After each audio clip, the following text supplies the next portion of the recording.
For wrist extension, your setup will be seated. You're going to find something you can place your forearm onto. We're going to use Austin's leg in this example. It could be onto a desk or a table so that his hand can dangle kind of clear of that block, but it needs to support him underneath his forearm.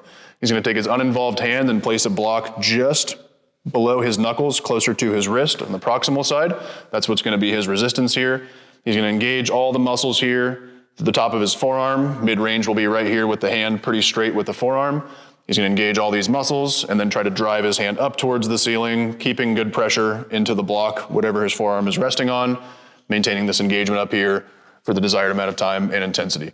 Common compensations here are going to be leading with the fingers and having the fingers kind of drive this motion. The fingers are just along for the ride. We're trying to really focus in on the wrist part here. And then rest, another common compensation would be not allowing your forearm to rest firmly into whatever it is it's resting on. So he's actually lifting up here. That's going to change the exercise quite dramatically.